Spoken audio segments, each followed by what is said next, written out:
हे everyone, welcome back. So electronic spreadsheets के लिए थोड़े टिप्स।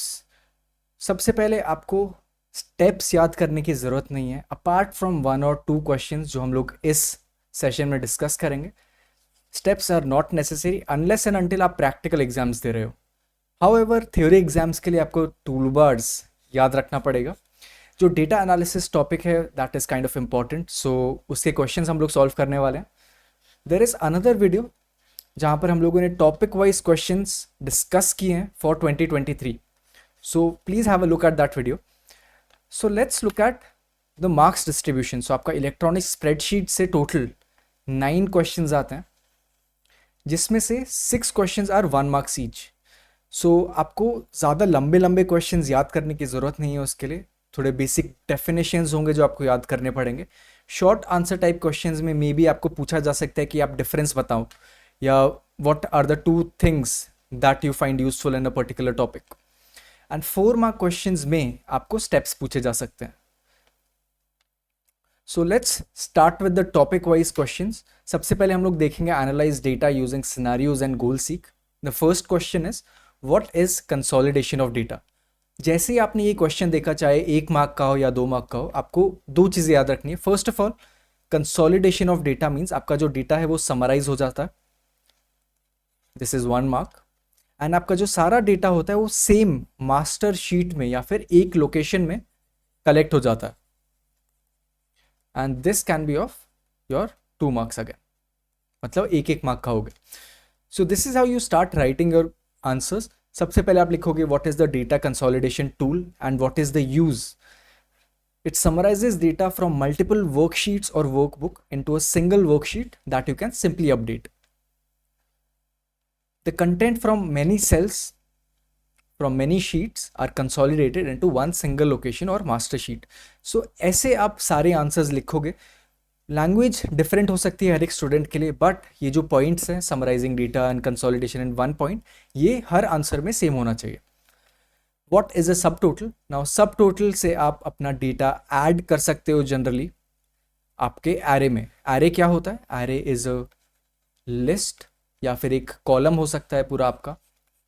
फॉर एग्जाम्पल मैथ्स के मार्क्स हैं, इसमें 11, 23, 43, 84 ये सारे मार्क्स हैं। आप इसको टोटल आउट कर सकते हो, बट सब टोटल में सिर्फ यही ऑप्शन अवेलेबल नहीं है। आपके पास दूसरे ऑप्शन भी अवेलेबल है अपार्ट फ्रॉम सम, जैसे एवरेज। आप एवरेज फाइंड आउट कर सकते हो, मैक्सिमम मार्क्स फाइंड आउट कर सकते हो, मिनिमम मार्क्स फाइंड आउट कर सकते हो। So this is the use of subtotals option. What is what if analysis with its uses? So what if analysis से आप सिनारियोज क्रिएट कर सकते हो। जस्ट रिमेंबर, हम लोगों ने वीडियो में डिस्कस किया था कुछ what if क्वेश्चंस होते हैं कि what if India had scored more runs in the first 20 overs, what if Australia had taken more wickets in the last 10 overs। so what if analysis से आप determine कर सकते हो कि आपका जो आउटकम है, in this case did India win और इंडिया लूज, या फिर आपके मार्क्स कितने आने वाले हैं, ये सब आउटकम आप चेक कर सकते हो। आप मल्टीपल आउटकम्स देख सकते हो, जैसे आउटकम 1, आउटकम 2, आउटकम 3, ये सारे आउटकम्स आप क्रिएट कर सकते हो ताकि एक जगह पे आप ये सब चीज़ें देख पाओ, and then you can take better decisions based on different inputs. So what if analysis के मल्टीपल ऑप्शंस आते हैं। सिनारियोज क्रिएट कर सकते हो आप, गोल सीक एक ऑप्शन आता है, और एक ऑप्शन आता है सॉल्व का। ये हम लोग तीनों देखने वाले हैं आगे। नेक्स्ट एक्सपेक्टेड क्वेश्चन है डिफाइनिंग गोल सीक। सो गोल सीक याद करने के लिए आपको सिंपल ये स्टेटमेंट याद कर सकते हो, 10 + x = 43। This is a very simple statement, आप कुछ भी लिख सकते हो, बट इसमें आपको फाइंड आउट क्या करना है, आपको x फाइंड आउट करना है। आपको फाइंड आउट करना है कि what value of x gives you a final answer of 43। It is like saying कि आपको इंग्लिश में 25 मार्क्स आए आउट ऑफ 30, मैथ में 22 मार्क्स आए हैं आउट ऑफ 30, एंड आपको आईटी में कितने मार्क्स आने चाहिए ताकि आपका ओवरऑल परसेंटेज स्कोर जो है वो 85% हो जाए। सो गोल seek is an act of determining the input value, which is this or your IT marks, based on previously determined output value। output value आप define कर चुके हो, 85%, यहाँ पर 43। So this is also known as the set cell. Next is scenario. Scenario is a tool to test what if questions. So आप चीज़ें create कर सकते हो, जैसे what if India had scored 240 runs और मे बी इंडिया ने अगर 250 बनाए होते या मे बी 260 बनाए होते. So this is scenario 1, this is scenario 2, this is scenario 3.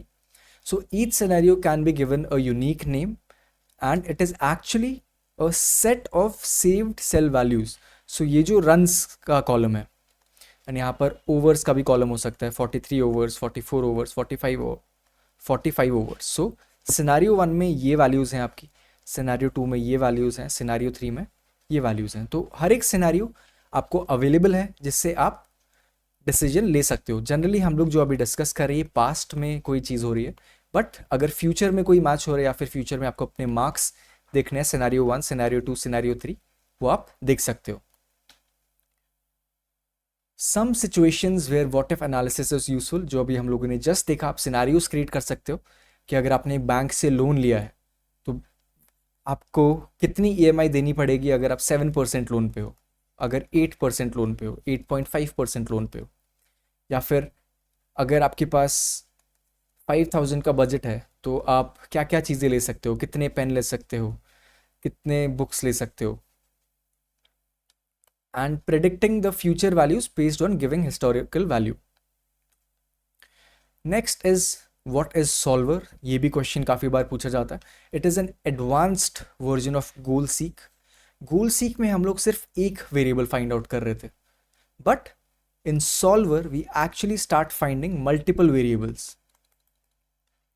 And इसमें आपको एक और ऑप्शन दिया जाता है जहां पर आप अपने जो वेरिएबल्स हैं इनकी जो वैल्यू है वो सेट कर सकते हो कि कुछ रेंज के अंदर होनी चाहिए. हो सकता है 0 to 10 के बीच में, 10 to 20 के बीच में, 25 to 30 के बीच में. आप रूल्स सेट कर सकते हो कि जो वैल्यूज ले सकती हैं.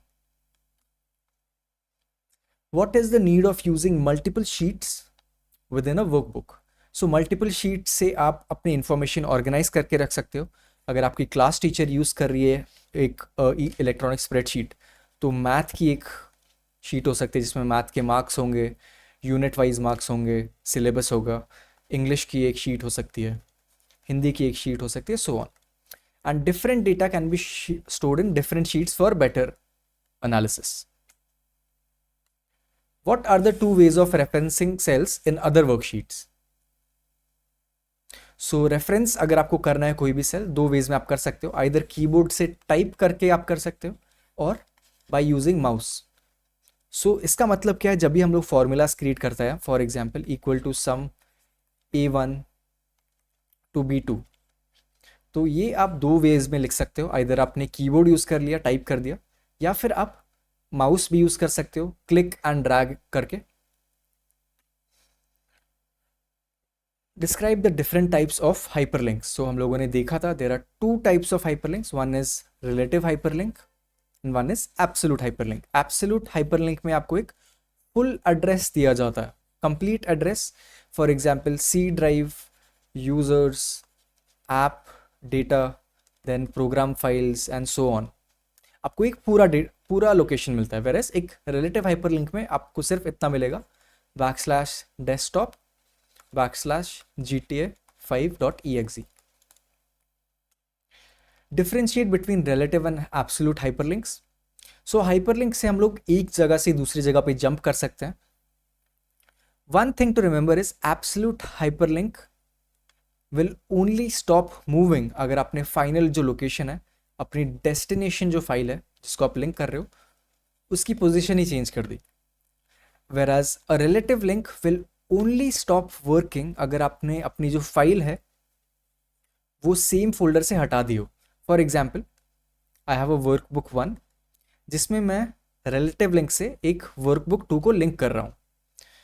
एंड मुझे इसमें लिंक करने के लिए ज़्यादा फुल कंप्लीट एब्सोल्यूट हाइपरलिंक नहीं लिखना पड़ेगा, मुझे सिर्फ एक रिलेटिव हाइपरलिंक लिखना पड़ेगा \worksheet2. A relative link will only stop working अगर मैंने वर्कबुक 2 इस फोल्डर से हटा के कहीं और रख दी. How do we rename a worksheet in a spreadsheet? There are three ways होते हैं. First is using a double click. So किसी भी वर्कबुक के अंदर नीचे 3 शीट्स होती हैं, 3 या 4 जितनी भी आप शीट्स बना रहे हो, either you can double click rename के लिए, या फिर आप राइट क्लिक करके आप रीनेम ऑप्शन पे क्लिक कर सकते हो, और देर इज़ अ लेंदियर वे जहाँ पर आप वर्कशीट टैब पे जाके उस पर क्लिक कर सकते हो, and then you can choose format menu में आपको रीनेम जाके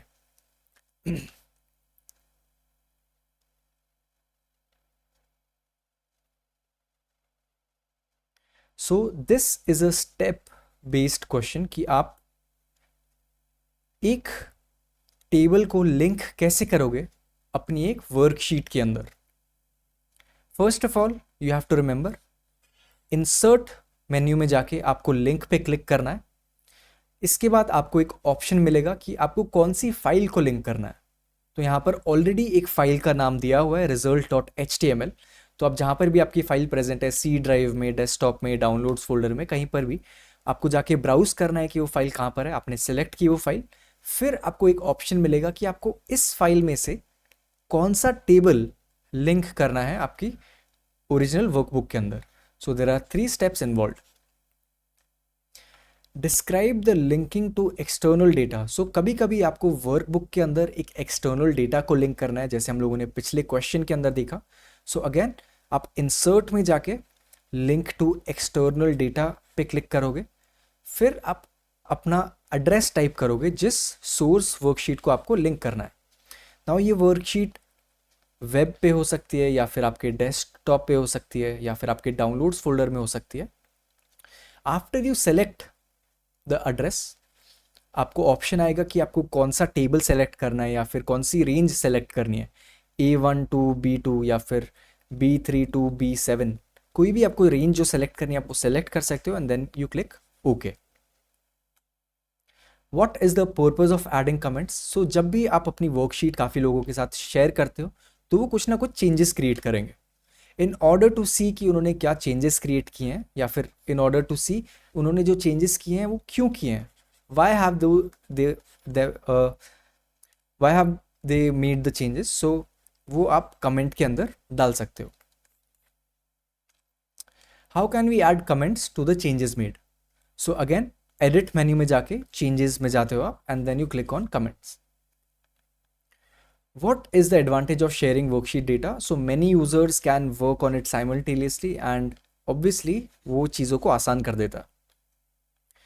Explained features and use of record changes. Again ये macros topic का question है, sorry macros का नहीं है ये, this is still from sharing worksheet data. So आप कोई भी changes को record कर सकते हो to keep track what data was modified and कौन से cell में वो data change हुआ था। सो जिस भी सेल में आप चेंजेस क्रिएट करते हो, for example this is your table, अगर किसी ने इस सेल में चेंज किया है तो इसका जो बॉर्डर है वो चेंज हो जाएगा, या फिर अगर किसी ने वो डिलीट किया है तो वो ऐसे करके चेंज हो जाएगा। So all these changes are reflected in your workbook. So कोई भी आपकी वर्कशीट पे चेंजेस क्रिएट कर रहा है तो आपको इवेंचुअली एक ऑप्शन आता है कि आप वो चेंजेस को एक्सेप्ट करो या फिर रिजेक्ट कर दो, क्योंकि हो सकता है कुछ चेंजेस नेसेसरी हैं या फिर हो सकता है कुछ चेंजेस रिक्वायर्ड नहीं है। सो ये भी आप चीज़ें कर सकते हो from edit changes and then accept और reject from the drop down menu. Finally what are macros and how can we record a macro. So macros are used when you want to simplify repeated tasks, या फिर आपको similar चीज़ें बार बार repeat करनी है on different workbooks. सो क्या होता है, आप अपने स्टेप्स जो भी फॉलो कर रहे हो आप रिकॉर्ड कर सकते हो। How can you record the steps, tools, macros and then record macro. आप कोई भी स्टेप्स परफॉर्म करोगे, फॉर एग्जाम्पल आपने बॉर्डर डाल दिया, आपने चीज़ों को बोल्ड कर दिया, आपने कुछ वैल्यूज ऐड कर दी, आप परफॉर्म करोगे सारे steps and then you click on stop recording. आपकी जो रिकॉर्डिंग है वो सेव हो जाएगी and then you can use it on any other workbook of your choice. So with this we have finished all the expected questions. It is same for both Microsoft Office या फिर Open Office. Next up आप DBMS consider कर सकते हो, या फिर आप expected questions for 2024 की वीडियो देख सकते हो। I'll be seeing you in the next one. Till then, stay awesome. Bye bye.